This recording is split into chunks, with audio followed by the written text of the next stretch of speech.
이름으로 환영하고 축복합니다. 동탄예수교회 이용진 목사입니다. 하나님의 사랑과 은총이 여러분들의 삶과 가정과 교회 위에 늘 함께 하시기를 주님 이름으로 축원합니다.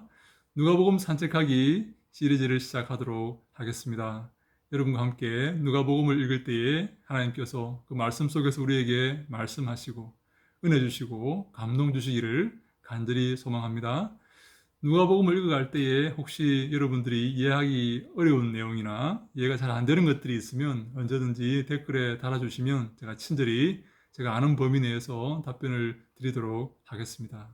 함께 우리가 즐거운 마음으로 기쁜 마음으로 주님께서 우리에게 베푸신 이 특별히 계신 성경을 읽고 묵상하고 함께 나누면서 하나님의 그 놀라운 은혜에 동참하면서 아름다운 성령의 기쁨을 누리는 그런 시간 되기를 간절히 축원합니다. 주의 말씀을 사모하고 주의 말씀을 공부하고 주의 말씀을 읽기를 소망하는 여러분들에게 하나님의 놀라운 은총과 축복이 함께하기를 간절히 소망합니다.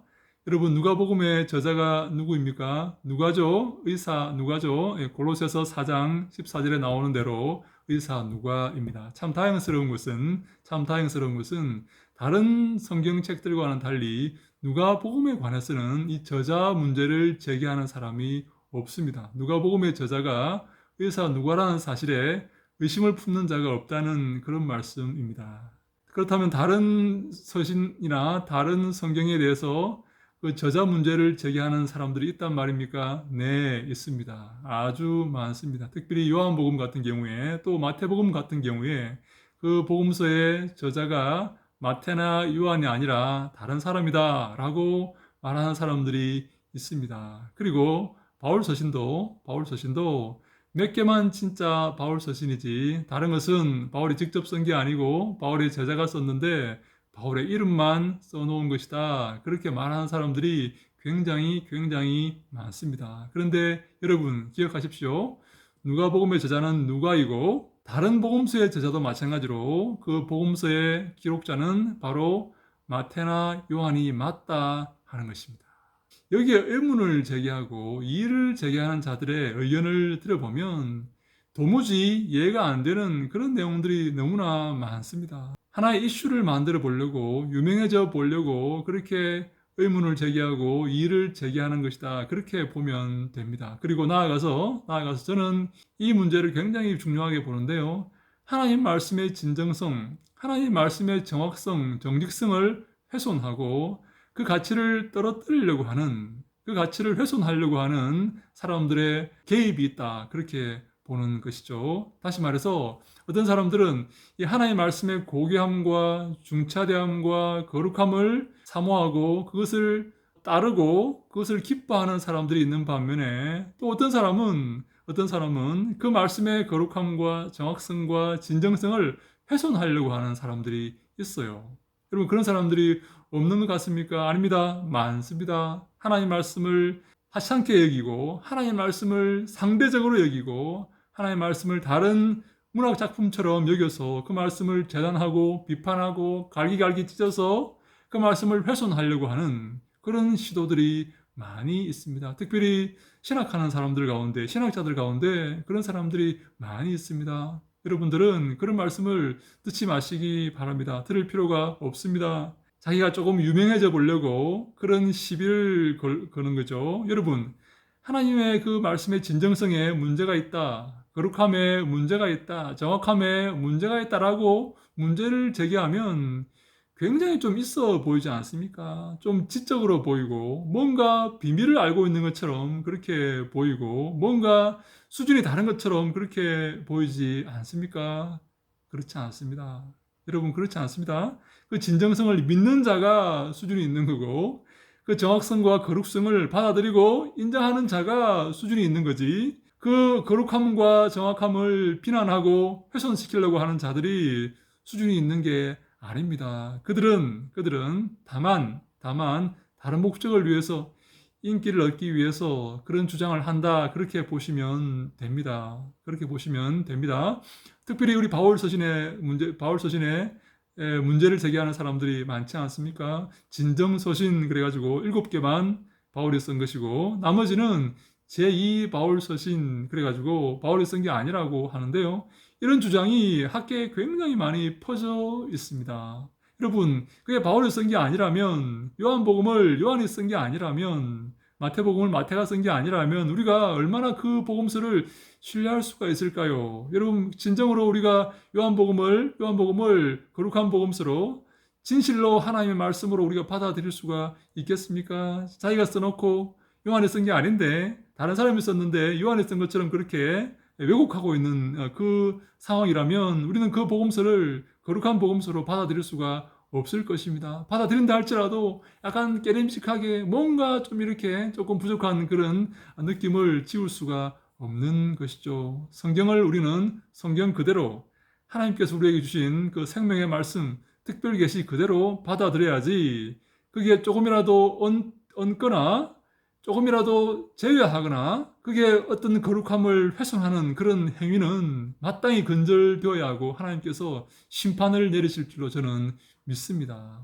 우리가 오늘 읽고자 하는 누가복음에는 그런 문제가 다행히 없습니다. 누가복음의 저자는 대다수의 조금 이상한 사람이 있겠죠. 누가복음의 저자도 누가가 아니고 다른 사람이 쓴 거다. 그 누가 이름만 걸어놓은 것이다 라고 주장하는 이상한 사람, 문제가 많은 사람, 상대도 하기 싫은 그런 사람도 있겠죠. 제가 더 거친 표현을 쓰고 싶지만 또 이런 자리에서 거친 표현을 쓰면 또 시험 드실 분이 계시기 때문에 이 정도까지만 하겠습니다. 그런 사람들이 있을 거지만 절대로 그런 말씀을 듣지 마시고 귀 기울이지 마시고 누가복음은 의사 누가가 성령의 영감을 받아서 거룩한 마음으로 기록하였다라고 보시면 되는 것입니다. 사랑하는 여러분, 누가복음의 그 수신자는 누구입니까? 데오빌로라는 사람입니다. 여기도 문제가 많습니다. 데오빌로가 실존하는 인물이냐, 가상의 인물이냐, 갑론을박 말이 많습니다. 데오빌로가 가상의 인물이라고 주장하는 사람들은 데오빌로라는 그 이름이 하나님을 사랑하는 자라는 어떤 약간 일반 명사 같은 고유 명사가 아니라 일반 명사 같은 느낌이 든단 말이에요. 그래서 누가 만들어낸 이름이다. 실제로 데오빌로라는 사람이 실제로 존재하는 게 아니라 누가 만들어서 이렇게 이름을 지은 것이다. 사실 성도를 대표하는 것이다. 성도를 의미하는 것이다. 라고 이렇게 주장하는 하나님이 사랑하시는 자라는 의미니까 성도를 의미하는 것이다. 라고 이렇게 주장하는 사람이 있고 또 데오빌로라는 이 이름이 역사에 나타나지 않는다는 것입니다. 역사에. 어느 문헌에도 나타나지 않기 때문에 가상의 인물이고 성도를 의미하는 그런 용도로 누가가 만들어서 이 수신자를 만들어 놓은 것이다 라고 주장하는 사람들이 있습니다. 그러나 그렇게 봐서는 안 됩니다. 데오빌로는 실존하는 인물이다 그렇게 보셔야 됩니다. 카카라는 그런 칭호를 붙였지 않습니까? 네, 누가는 데오빌로라는 사람에게 처음 믿은 그 사람에게 하나님의 말씀을 전하기 위해서 예수 그리스도의 복음을 전하기 위해서 이 누가복음과 사도행전을 기록하고 있는 것입니다. 여러분 누가복음의 저자와 수신자에 대해서 확고한 그런 믿음을 가지시기를 바랍니다. 어떤 다른 사람의 잘못된 미혹된 그런 주장에 넘어가지 마시고 누가복음의 저자는 누가이고 수신자는 편지를 받는 사람은 바로 데오빌로라는 그런 로마 고위직 관리이다라고 이렇게 보시면 됩니다. 누가복음 1장 1절에 이렇게 말합니다. 우리 중에 이루어진 사실에 대하여 라고 말합니다. 누가는 우리 중에 이루어진 사실에 대해서 굉장히 관심이 많습니다. 어떤 사실입니까? 예수 그리스도에 관한 사실입니다. 예수님에 관한 내용과 예수님에 관한 그 진실을 의미하는 것이죠. 예수님께서 이 땅에 오셔서 생명의 말씀을 전하시고 기적과 이적과 또 많은 비유를 베푸시고 그들에게 사랑을 베푸시고 결국 십자가에 매달려서 돌아가시고 승천하신 그 사실, 바로 그 사실에 대해서 누가는 지금 연구하고 또 공부하고 전파하려고 하는 것입니다. 그 사실이 누가의 인생에 가장 중요한 사실일 것입니다. 예수님에 관련된 말씀과 기적과 예수님의 삶, 그리고 예수님의 죽음, 그리고 부활, 이것이 누가의 인생에 가장 중요한 것이었다라고 볼 수가 있는 것이죠. 여러분 그렇지 않습니까? 우리 인생에도 이것이 가장 중요한 것이 아닙니까? 생명의 말씀, 예수님 말씀, 그리고 예수님의 죽음과 부활, 우리의 영원한 생명, 이것이 내 인생에 가장 중요한 것이 아니면 무엇이 가장 중요한 것이겠습니까? 사랑하는 여러분, 우리 인생에 다른 중요한 것이 있으면 안 된다고 생각을 합니다. 영원한 생명과 주님 앞에 서게 될 그 시간이 가장 중요한 것이 되어야 합니다. 그래서 우리도 더욱더 예수님 말씀과 그 죽음과 부활의 의미를 기억하면서 그것을 묵상하면서 주 앞에 설 때까지 남은 인생을 살아가야 되리라고 저는 믿습니다. 바로 그런 사람이, 그런 성도가 복 있는 성도입니다.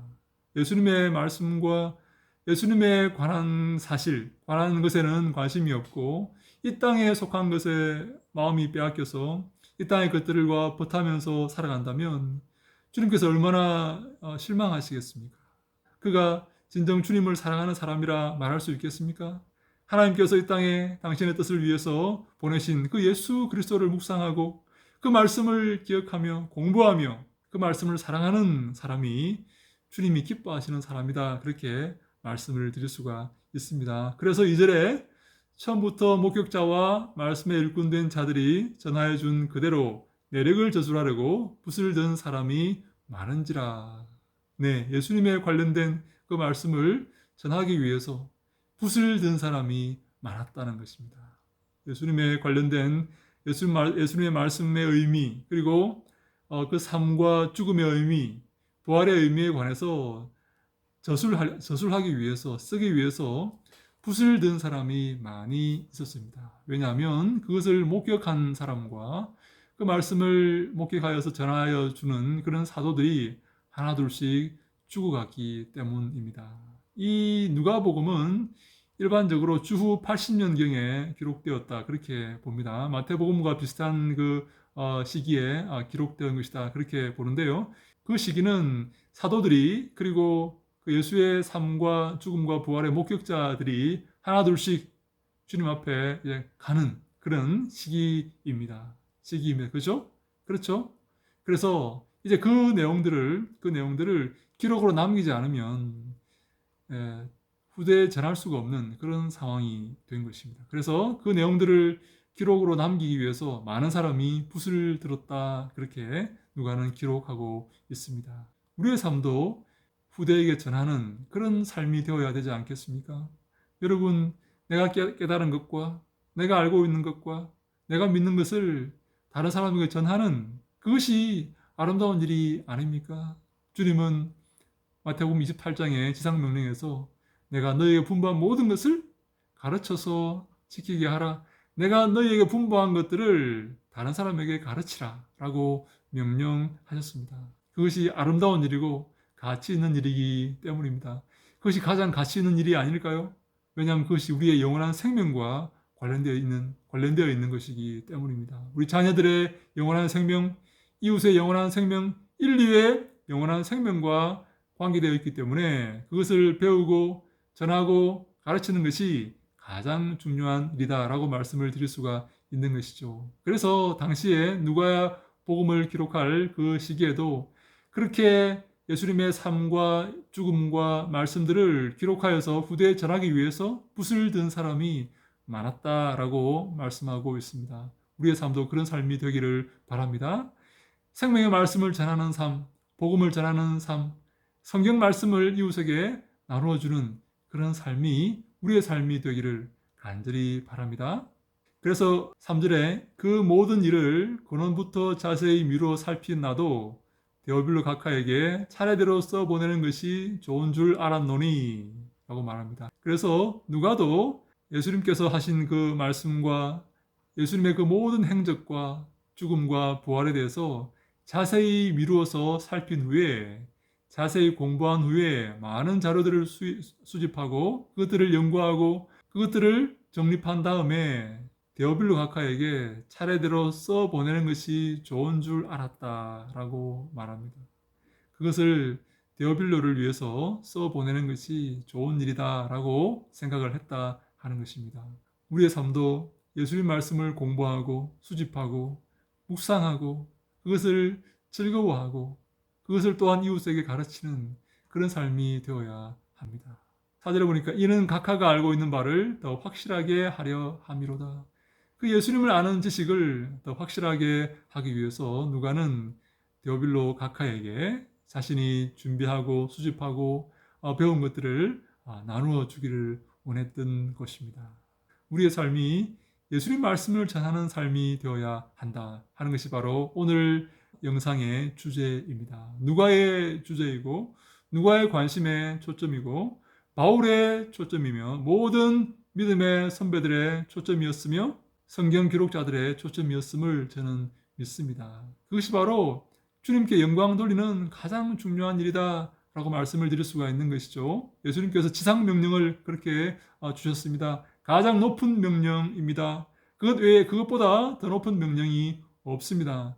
내가 너에게 분부한 것을 가르쳐 지키게 하라. 다른 사람에게 그것을 가르쳐서 지키게 하라. 그것이 주님이 우리에게 주신 가장 높은 명령이지 않습니까? 우리가 그 명령을 실천하는 우리가 되어야 됩니다. 이 땅의 것에 관심을 두고 거기에 마음이 팔려서 거기에 매몰되어 살아가는 것이 아니라 주의 말씀을 붙들고 주의 말씀을 전하며 그것을 설명하며 그것을 나누는 그런 아름다운 제자의 삶을 살아야 될 줄로 믿습니다. 바로 누가가 지금 그 일을 하려고 합니다. 데오빌로 각하에게 나아가 모든 누가복음을 읽는 성도들에게 하나님에 관련된 그 예수 그리스도의 사명, 예수 그리스도의 행적, 죽음과 부활, 그 예수 그리스도의 이 땅에 오심의 의미, 이것들을 누가가 지금 전하여서 생명의 말씀을 전하여서 이 땅의 모든 사람들에게 구원의 기쁨을 나누어 주려고 하고 있다 하는 것입니다. 그 일에 우리도 동참해야 되겠습니다.